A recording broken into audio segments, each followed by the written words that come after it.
Hello students, आज हम class 12 का केमिस्ट्री का एक पूरा कोर्स का क्लासेस स्टार्ट कर रहे हैं, जिसमें आज हम चैप्टर 1 ठोस अवस्था के बारे में पढ़ेंगे। तो सबसे पहले आप 12th में आ गए हैं। 12th में आपको आपके एग्ज़ाम के लिए थ्योरी के साथ साथ प्रैक्टिकल एग्ज़ाम की भी तैयारी करना है। आपको प्रैक्टिकल एग्ज़ाम में या फिर आगे आप जब भी पढ़ाई करोगे तो 12th का सिलेबस बहुत इंपॉर्टेंट है और आपको आपके एग्ज़ाम में एक्सटर्नल आपके बेसिक चैप्टर वाइज क्वेश्चन पूछे जाते हैं। चैप्टर वाइज क्वेश्चन पूछते हैं। बेसिकली आपका कॉन्सेप्ट कितना क्लियर है। आपका कॉन्सेप्ट क्लियर तभी होगा जब आप अपने सिलेबस के अकॉर्डिंग पूरे डिटेल्स में पढ़ेंगे। और सबसे इम्पॉर्टेंट है कि आप जो भी पढ़ते हैं उसे नोट्स बनाकर पढ़िए और एक बार रिवाइज कर दे तो भी उसे लिख कर देखिए। इससे एग्ज़ाम में बहुत अच्छे मार्क्स आते हैं और कॉन्सेप्ट क्लियर होता है। तो सबसे पहले देखते हैं, आपके चैप्टर 1 में है ठोस अवस्था। तो ठोस अवस्था का आज हम इस क्लास में 2 टॉपिक कवर करेंगे। ठोस अवस्था के सामान्य अभिलक्षण क्या है और क्रिस्टलीय और अक्रिस्टलीय ठोस में अंतर के बारे में पढ़ेंगे। तो सबसे पहले देखते हैं ठोस अवस्था वास्तव में है क्या। तो ठोस अवस्था के इंट्रोडक्शन के पहले हम आपको बता देना चाहते हैं कि इसमें बेसिक ये है कि ठोस अवस्था के सामान्य अभिलक्षण क्या है। तो आप अपने आसपास में देखते हैं कि पदार्थ की 3 अवस्थाएं होती हैं, ठोस, द्रव और गैस। पर हमारे आसपास जितने भी मटेरियल्स हैं वो मोस्टली ठोस अवस्था में ही होते हैं। तो इनके सामान्य अभिलक्षण क्या होते हैं, इसको आपने मिडिल स्कूल से पढ़ना शुरू कर दिया है। फिर भी क्या होता है, ठोस अवस्था के जो अवयवी कण होते हैं वो क्या होते हैं, क्लोजली पैक्ड होते हैं, बहुत पास पास होते हैं और जिसके कारण इनके मध्य अंतराण्विक दूरी कम होती है। इसका सबसे बढ़िया एग्जाम्पल आप अनार को समझ सकते हो। अनार हमें एक ठोस अवस्था में दिखाई देता है, तो उसके जो बीज को आप देखते हो ना, उसके जो बीज रहते हैं रेड कलर्स के, वो कितने क्लोजली पैक्ड रहते हैं। क्या उनके मध्य जो दूरी है ना, अनार के 2 दानों के मध्य दूरी देखोगे बहुत कम होता है। तो इसको आप उसी से याद कर सकते हैं कि इसके अवयवी कण जो होते हैं वो क्लोजली पैक्ड होते हैं और इसकी अंतराण्विक दूरी कम होती है। दूसरा क्या है कि इसके जो अवयवी कण हैं वो इनकी स्थितियाँ नियत होती हैं और माध्य स्थिति के चारों ओर दोलन करते हैं।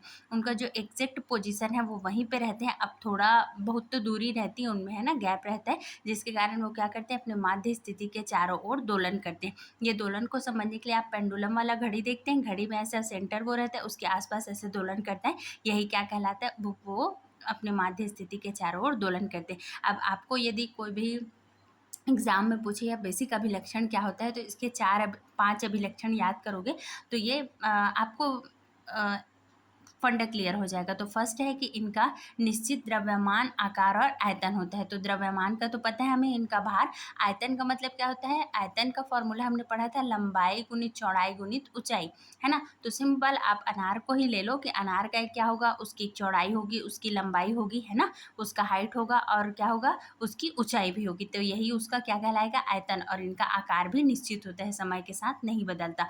और ये हमने पढ़ा भी है यहाँ पे कि इनके मध्य क्या होता है, अंतराण्विक दूरियां कम होती है और अंतराण्विक बल क्या होगा, प्रबल होगा। और इसके अवयवी कण स्थिति के निश्चित और क्या करते, इनके अवयवी कण की स्थितियां निश्चित होती है और यह केवल अपने माध्य स्थिति के चारों ओर दोलन करते हैं। असंपीड्य और कठोर होते हैं। असंपीड्य का मतलब क्या होता है, ऐसे पदार्थ जिन्हें दबाया ना जा सके, है ना, उसे क्या कहा जाता है, असंपीड्य कहा जाता है। कठोर का मीनिंग आप समझते हैं, ठीक है। उसके बाद आपके एग्जाम में क्वेश्चन आता है क्रिस्टल और अक्रिस्टलीय ठोस में अंतर। तो एक शॉर्ट नोट्स है, मैंने बुक का ही बनाया है, तो इसको आप यदि समझ के पढ़ लेंगे तो आपको एग्जाम में इजीली याद हो जाएगा। इनका क्या है, क्रिस्टलीय ठोस जो है, अब देखो सबसे पहले ना क्रिस्टलीय ठोस और अक्रिस्टलीय ठोस के लिए हमें क्या करना पड़ेगा, इसका उदाहरण याद करना पड़ेगा। तो क्रिस्टलीय ठोस का उदाहरण आप कोई भी उदाहरण ले सकते हो जो एक ठोस हो, है ना। और अक्रिस्टलीय ठोस के लिए आपके दिमाग में कोई भी ठोस को ले लेना, है ना। और उसके बाद अक्रिस्टलीय ठोस के लिए क्या ले लेना, रबर को याद कर लेना, ठीक है, रबर। अब क्या होगा, जो क्रिस्टलीय ठोस है वो क्या होगा, इसका एक निश्चित आकार, निश्चित आकार होता है और ये क्या होता है, असमाकृत आकृति होता है। इसे आप एग्जाम में ऐसा भी लिख सकते हो, अनिश्चित आकृति, अनिश्चित आकार होता है। जैसे रबर को हम खींच के बढ़ा सकते हैं ना। उसके बाद क्या होगा, इसका गलनांक क्या होता है, निश्चित होता है। जब हम कोई 2 चीज में डिफरेंस करते हैं तो दूसरा क्या होता है, उसका जस्ट अपोजिट होता है। पर आप अभी 12th की क्लास में है तो इसे ऐसा नहीं लिख सकते, इसका गलनांक निश्चित है तो इसका गलनांक अनिश्चित होता है, नहीं। इसको क्या लिखोगे आप, निश्चित तापमान, निश्चित निश्चित ताप के परास के बाद ये क्या होता है, धीरे धीरे नरम पड़ता है। और ये जो क्रिस्टलीय ठोस है, इसे हम यदि किसी औजार से काट देंगे तो ये क्या होगा, 2 टुकड़ों में बढ़ जाता है। और ये क्या होता है, अनियमित सतहों वाले टुकड़ों में बढ़ जाता है। जैसे आप क्लास में रबर यूज़ करते हैं तो उसको काटोगे तो ऐसे लेयर बाय लेयर टूटते जाता है। ये एग्जाम्पल याद कर लेना। गलन की एंथैल्पी क्या होती है, निश्चित होती है, और इसकी गलन की एंथैल्पी निश्चित होती है। एंथैल्पी का एक थर्मोडायनेमिक्स में प्रॉपर चैप्टर में मैं एंथैल्पी को डिटेल में समझा दूंगी, है ना। और ये क्या होता है, ये विषमदैशिक होता है और ये समदैशिक होता है। ये क्या होते हैं, क्रिस्टलीय ठोस वास्तविक ठोस होते हैं, परंतु ये क्या होते हैं, अक्रिस्टलीय ठोस आभासी ठोस होते हैं। ठीक है। अवयवी कण क्या होते हैं, इसके दीर्घ परास में होते हैं, और ये क्या होता है, लघु परास में होता है। तो देखो, सबसे पहले अभी आपने आज आपके एग्जाम के लिए या फिर आपके सिलेबस का 2 टॉपिक पढ़ा। ठोसों के अभिलक्षण क्या है, क्रिस्टलीय अक्रिस्टलीय ठोस में अंतर। देखो, अभी आपके लिए खुद का एक कॉपी बनाइए, है ना, सिलेबस के अकॉर्डिंग ऐसा नोट्स बनाइए, और उस नोट्स को धीरे धीरे धीरे धीरे आप रोज पढ़िए, है ना। इससे आपको एग्जाम में बहुत अच्छे मार्क्स आते हैं। और केमिस्ट्री का सबसे प्लस पॉइंट ये है कि आप एग्जाम में जितना नंबर सोचते हो उससे हमेशा थोड़ा ज़्यादा ही आता है। बस आप जो टर्म्स यूज़ करते हैं उसमें आपको बेमन से, अपने मन से नहीं लिखना है। जो इसमें साइंटिफिक टर्म्स होते हैं उसे ही लिखना है। आप इसमें सामान्य अभिलक्षण में यहाँ पे जो 2 पॉइंट है वो सेम यहाँ भी कंसीडर हुआ है। निश्चित द्रव्यमान आकार आयतन होगा, आणविक दूरियां कम होगी जिससे ये प्रबल होगा, है ना। और ये क्या होता है, स्थिति निश्चित होती है, माध्य स्थिति चारों ओर दोलन करते हैं, असंपीड्य और कठोर होते हैं। सेम यही पॉइंट क्या होता है यहाँ पे, आप यहाँ पे 7 पॉइंट में याद करिएगा। और एग्जाम में हमेशा थोड़ा ज़्यादा पढ़िए, तभी आपको एग्जाम में अच्छे मार्क्स मिलते हैं। क्योंकि ना आप जब ज़्यादा पढ़ते हो तो एग्जाम में 1-2 पॉइंट भूल भी गए तो भी वो कवर अप हो जाता है, पर कम पढ़ के ज़्यादा नहीं लिख सकते। ठीक है।